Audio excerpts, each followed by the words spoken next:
ओम शांति। 20 जुलाई 2021 साकार महावाक्य। बाबा कहते, मीठे बच्चे, इस सभा में बाहर मुखी बनकर नहीं बैठना है, बाप की याद में रहना है। मित्र संबंधी अथवा धंधे आदि को याद करने से वायुमंडल में विघन पड़ता है। आज खबर, तुम बच्चों के रूहानी ड्रिल की विशेषता क्या है जिसे मनुष्य नहीं कर सकते? उत्तर, तुम्हारी रूहानी ड्रिल बुद्धि की है। उसकी विशेषता यही है जो तुम आशिक बन अपने माशूक को याद करते हो। इसका ही इशारा गीता में भी आया है, मन मना भव। परंतु मनुष्य अपने माशूक परमात्मा को जानते ही नहीं, तो ड्रिल कैसे कर सकेंगे?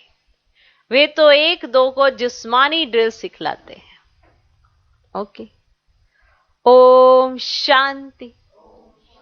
बच्चे भी समझते हैं, बाप भी समझते हैं कि बच्चे यहाँ क्या कर रहे हैं। माना वो बच्चे जो याद की यात्रा कराते हैं, माना योग कराने वाले जो स्टेज पर बैठकर योग कराते हैं। तो बाबा कहते, बच्चे भी समझते हैं, बाप भी समझते हैं कि बच्चे माने योग कराने वाले यहाँ क्या कर रहे हैं। याद के यात्रा की ड्रिल करा रहे हैं। मुख से कुछ भी कहने का नहीं है। किसकी याद है? परम पिता परमात्मा शिव बाबा की। उनकी याद में रहने से हमारे जो भी विकर्म हैं वे भस्म हो जाएंगे और विकर्माजीत बन जाएंगे। जितना जो याद की ड्रिल में रहेंगे, ये आत्मा की ड्रिल है, शरीर की नहीं। भारत में जो भी ड्रिल सिखाते हैं वे सब है जिस्मानी। यह है रूहानी ड्रिल।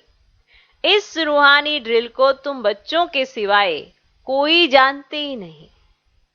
रूहानी ड्रिल का इशारा गीता में है जरूर। भगवानुवाच अथवा भगवान के बच्चों का भी वाच है। भगवानुवाच अथवा भगवान के बच्चों का भी वाच है। तुम अभी भगवान शिव बाबा के बच्चे बने हो ना। बच्चों को फरमान मिला है, मामेकम याद करो। बाप भी ड्रिल सिखलाते हैं, बच्चे भी यही ड्रिल सिखलाते हैं। कल्प पहले भी बाप ने यही कहा था कि मुझ बाप को याद करो। इसमें घड़ी घड़ी कहने की दरकार नहीं है, परंतु कहना पड़ता है। यहां बैठे कोई अपने मित्र संबंधियों, धंधे आदि को याद करते रहते हैं तो वायुमंडल में विघन डालते हैं। बाप कहते, जैसे यहां तुम याद में बैठे हो, ऐसे ही चलते फिरते कर्म करते हुए याद में रहना है। जैसे बैठकर याद करने के लिए खुद को समझाते हो कि अभी याद की यात्रा करनी है, ऐसे चलते फिरते कर्म करते याद में जरूर रहना है।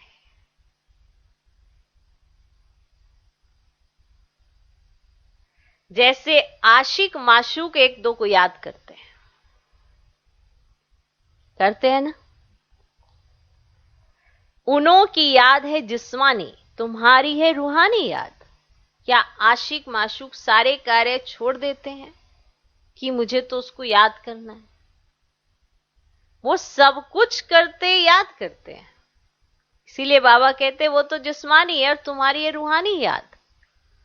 आत्माएं भक्ति मार्ग में भी आशिक होती हैं परम पिता परमात्मा माशूक की, परंतु माशूक को जानते नहीं हैं, ना अपनी आत्मा को जानते हैं।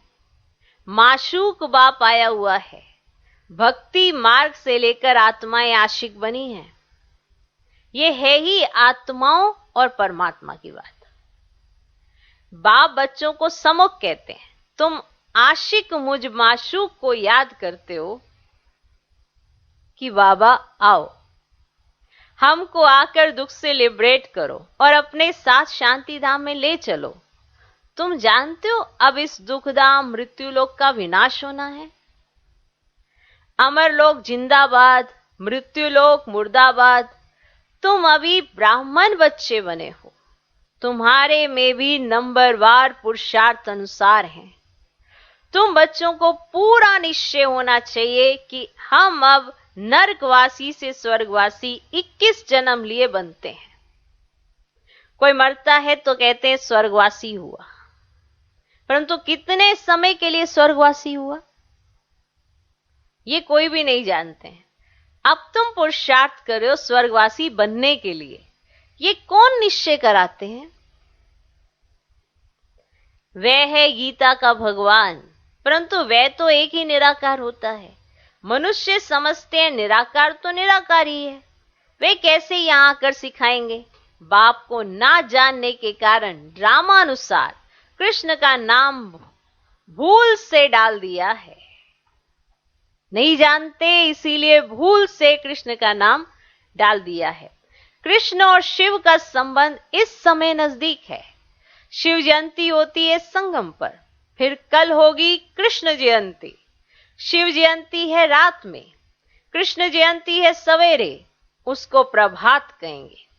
जब शिवरात्रि पूरी होती है तब फिर कृष्ण जयंती होती है। ये बातें बच्चे ही समझ सकते हैं। कायदा है यहां सभा में कोई बाहर मुखी ना हो। बाप की याद में रहना है।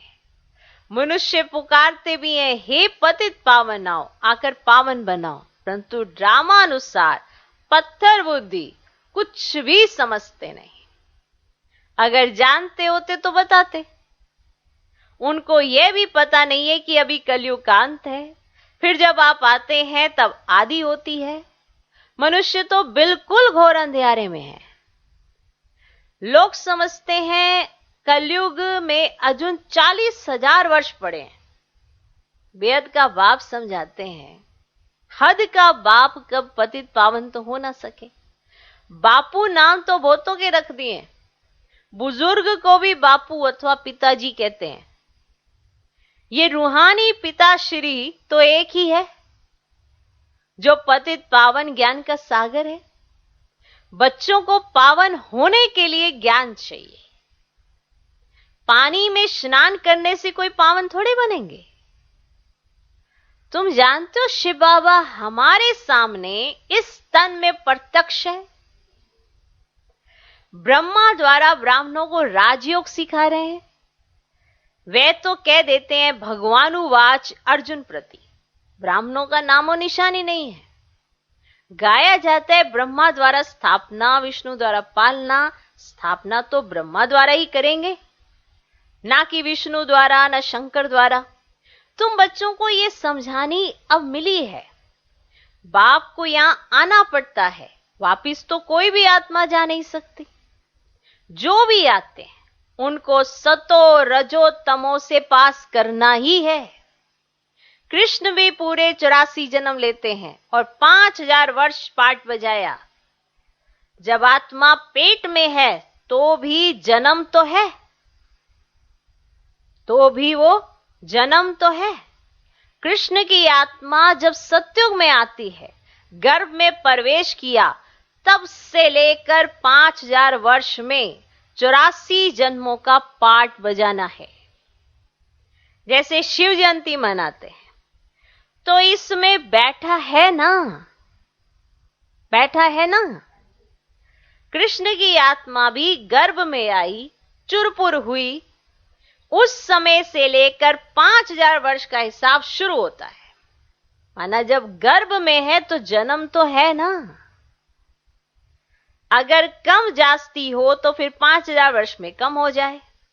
ये बड़ी सूक्ष्म समझने की बातें हैं। बच्चे जानते हैं कृष्ण की आत्मा फिर से ये ज्ञान ले रही है, फिर से श्री कृष्ण बनने के लिए। तुम भी कंसपुरी से कृष्णपुरी में जाते हो।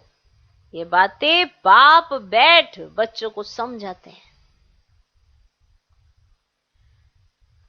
बाबा कहते हैं माया बड़ी दुष्टर है, अच्छे अच्छे महारथियों को भी हरा देती है।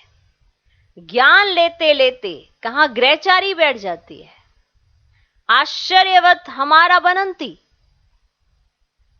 कथंती, अहो माया, फिर भी भागंती हो जाते हैं। कमाई में ग्रहचारी बैठ जाती है। राहु का ग्रहण सबको लगा हुआ है। अभी तुम्हारे पर बृहस्पति की दशा बैठी है, फिर चलते चलते कोई पर राहु का ग्रहण बैठ जाता है। तब कहते हैं महान कमबख्त इस दुनिया में देखना हो तो यहां देखो। माना महान कमबख्त इस दुनिया में देखना हो तो यहां देखो। तुम्हारी आत्मा कहती है हम बाप से सदा सुख का वर्षा ले रहे हैं। बाबा आपसे कल पहले भी यह वर्षा लिया था, फिर से अब बाप के पास आए हैं। बाप ने समझाया है बाहर तुम्हारे सेंटर्स पर बहुत आएंगे समझने के लिए। अब यहां यह है इंद्र सभा, इंद्र शिव बाबा है ना जो ज्ञान वर्षा बरसाते हैं। तो ऐसी सभा में पतित कोई आ नहीं सकता। सब्ज परी, पुखराज परी जो ब्राह्मणियां पंडा बनाती हैं उनको कहेंगे अपने साथ कोई भी विकार में जाने वाले को नहीं ला सकते हो, नहीं तो दोनों रिस्पॉन्सिबल हो जाते हैं, लाने वाला भी और जो आया है, दोनों रिस्पॉन्सिबल। किसी विकारी को साथ ले आए तो उन पर बहुत दाग लग जाते हैं, फिर बहुत भारी सजा मिल जाती है। परियों के ऊपर बहुत रिस्पॉन्सिबिलिटी है। कहते मान सरोवर पर स्नान करने से परी बन जाते हैं, वास्तव में यह है ज्ञान मान सरोवर। बाबा मनुष्य तन में आकर ज्ञान वर्षा बरसाते। ज्ञान सागर है ना, तुम नदी भी हो, सरोवर भी हो, ज्ञान सागर इसमें बैठ बच्चों को लायक बनाते हैं स्वर्ग में जाने के लिए। स्वर्ग में है श्री लक्ष्मी नारायण का राज्य। अब यह है प्रवृत्ति मार्ग का एम ऑब्जेक्ट। कहते हम दोनों ज्ञान चिता पर बैठ लक्ष्मी नारायण बनने वाले। ऊंच पद पाना है ना। अब आधा कल्प आत्माएं तड़पती रहती हैं, बाबा आओ आकर हमको राजयोग सिखलाए, पावन बनाओ। बाप इशारा देते हैं भारतवासी जो देवी देवताओं को मानने वाले हैं ना, उन्होंने जरूर 84 जन्म भोगे हैं। जो देवी देवताओं के भक्त हैं कोशिश कर उनको समझाओ। तो बाप कैसे आकर 3 धर्म स्थापन करते हैं, ब्राह्मण, सूर्यवंशी, चंद्रवंशी, तीनों धर्म बाप स्थापन करते। अब आधा कल्प फिर और कोई धर्म स्थापन नहीं होता है। फिर आधा कल्प में कितने मठ, पंथ आदि धर्म ढेर के ढेर स्थापन होते हैं। अब कहाँ आधा कल्प में एक धर्म, सो भी संगम युग पर भविष्य के लिए राजधानी स्थापन करते हैं, और वह सब पुरानी दुनिया में ही अपना धर्म स्थापन करते हैं। यहाँ बाप आधा कल्प के लिए एक धर्म की स्थापना करते हैं, कोई और में पावर ही नहीं। तो बाप तुमको अपना बनाकर सूर्यवंशी चंद्रवंशी घराना स्थापन कर बाकी सबका विनाश करा देते हैं। सभी आत्माएं शांति में चली जाती है।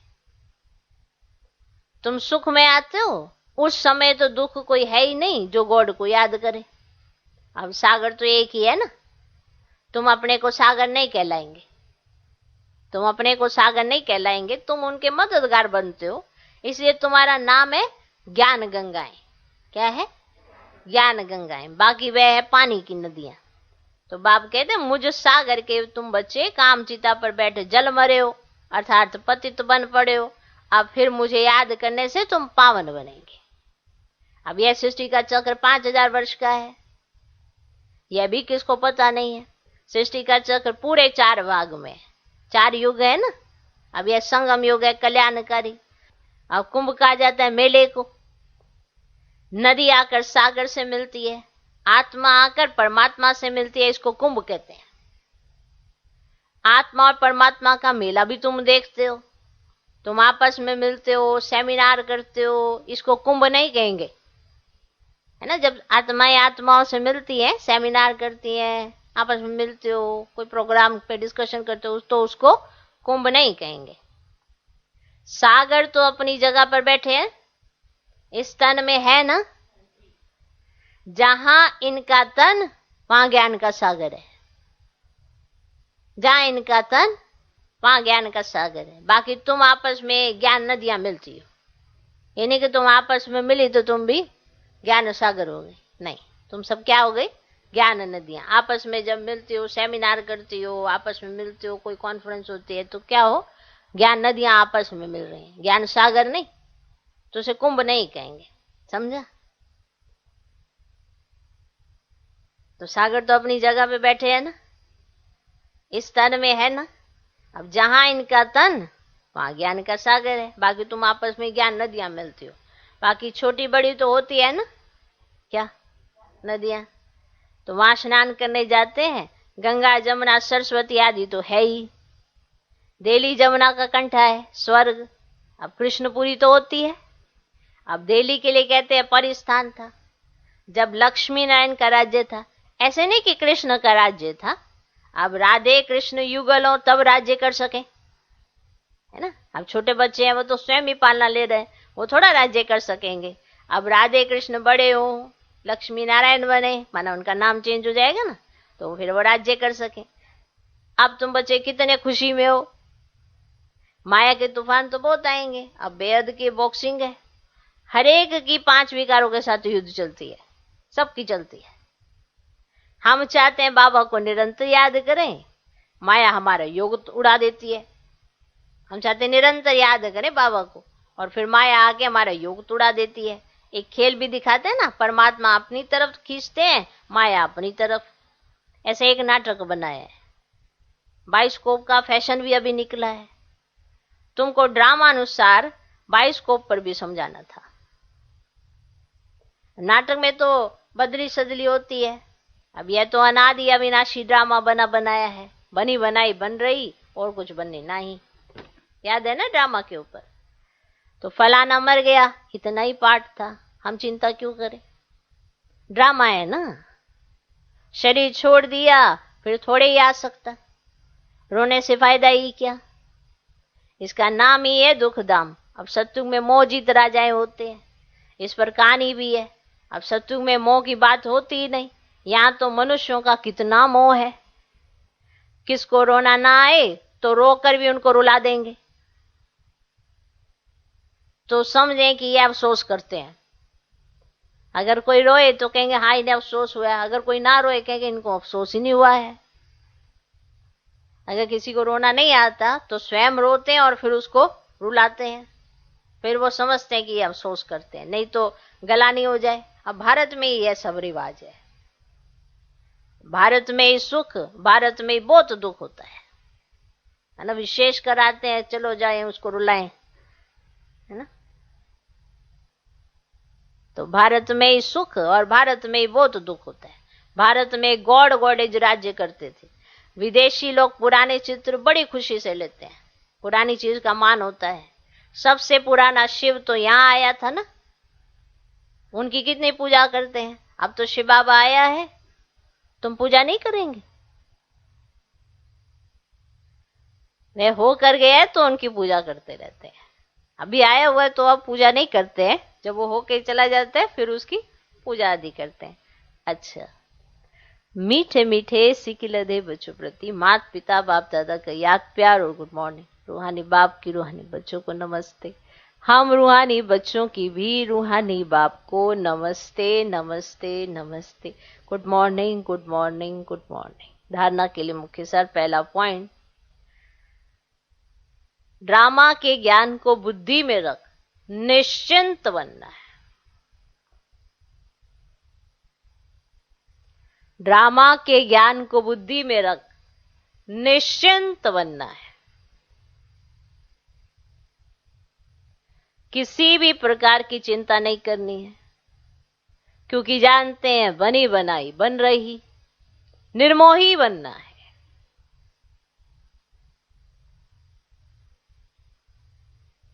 ड्रामा के ज्ञान को बुद्धि में रख निश्चिंत बनना है, किसी भी प्रकार की चिंता नहीं करनी है, क्योंकि जानते हैं बनी बनाई बन रही, निर्मोही बनना है। दूसरा पॉइंट, बाप द्वारा जबकि बृहस्पति की दशा बैठी है तो संभाल करनी है।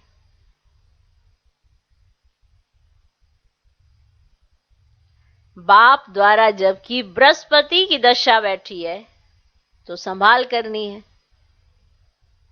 राहु का ग्रह न लग जाए। कोई भी ग्रहचारी हो तो उसे ज्ञान दान से समाप्त करना है। कोई भी ग्रहचारी हो तो उसे ज्ञान दान से समाप्त करना है।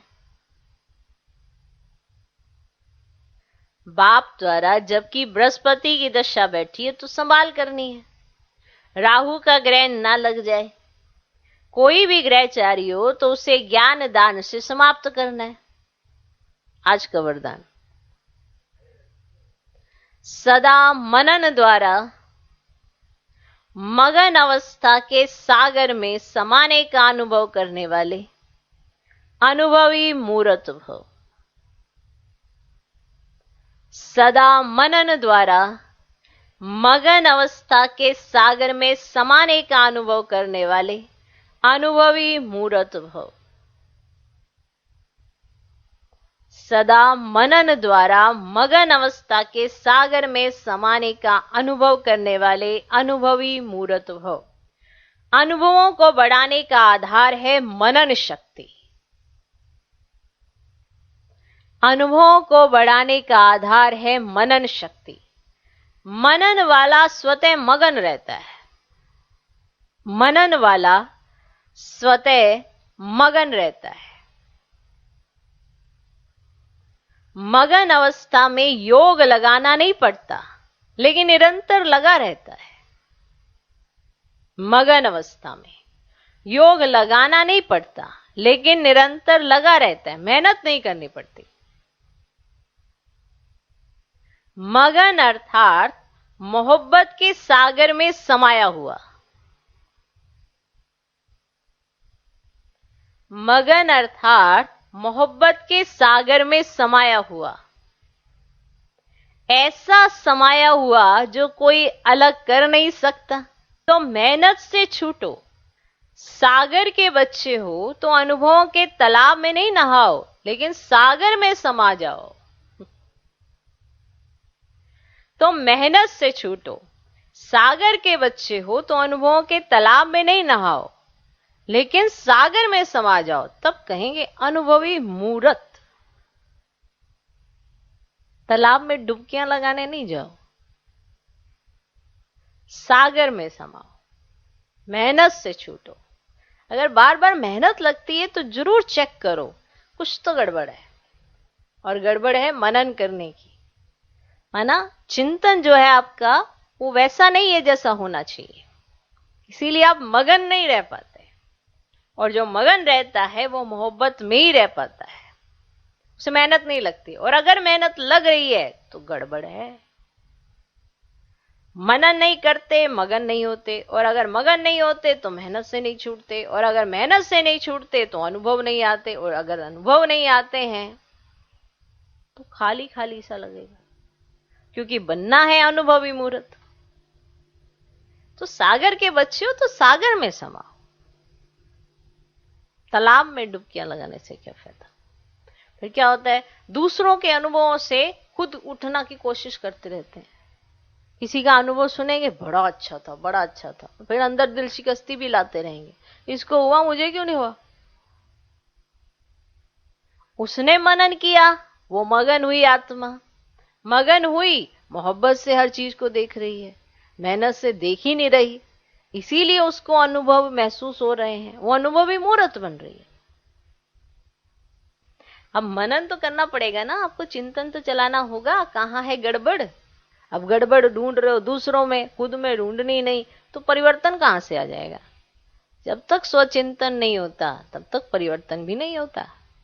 सुनते तो हम बड़ा कुछ है, जब तक आप ही नहीं सोचोगे कि मुझ में क्या गलती है, या मुझ में क्या भूल है, या क्या मेरे में ऐसे हो रहा है, तब तक चेंज थोड़ा हो सकते हैं। किसी भी चीज का परिवर्तन ही तभी होता है जब उस पर चिंतन होता है, तब जाके परिवर्तन होता है। तब व्यक्ति समझता है कि अरे अच्छा ये बात है, तुरंत मदद मिल जाती है। चाहे वायुमंडल की को हो, चाहे प्रकृति की को हो, परमात्मा तो साथी सहयोगी होता ही है, वो तो साथ ही रहता है। बाकी सब चीजों की भी हेल्प मिलना शुरू हो जाती है। फिर सोचते हैं अरे सारी मदद कर रहे हैं। क्योंकि चिंतन जब शुद्ध होता है तो चरित्र शुद्ध होता है। अब चिंतन ही ऐसा है तो चरित्र कहां से शुद्ध हो जाएगा? आप सोचेंगे ही अच्छा नहीं तो आपको लगता है हम बन जाएंगे अच्छा, ऐसे तो पॉसिबल ही नहीं है ना। इसलिए मनन करना बड़ा जरूरी है, आत्मचिंतन करना बड़ा जरूरी है। मनन करो, जो बाबा सुनाते हैं उस पर मनन चिंतन करो, फिर उसमें मगन हो जाओ, और फिर जब मगन होंगे तो अनुभव होंगे। आप अनुभवी मूर्त बनो, ये कहा है। क्या बनो? मूर्त बनो। आप अनुभवी, अपने अनुभव करो ना। दूसरे के अनुभव से अपने को कितने दिन तक चलाओगे? अपना अनुभव करना पड़ेगा। अभी देखो, मीठा खाया आपने, नमकीन खाया, खट्टा खाया है, पर आपको खट्टे का टेस्ट ही नहीं पता, आपको नहीं पता। पर अगर आपने टेस्ट किया तो आपको इमर्ज हो जाता है। तो अनुभवी मूर्त बनना है आपको।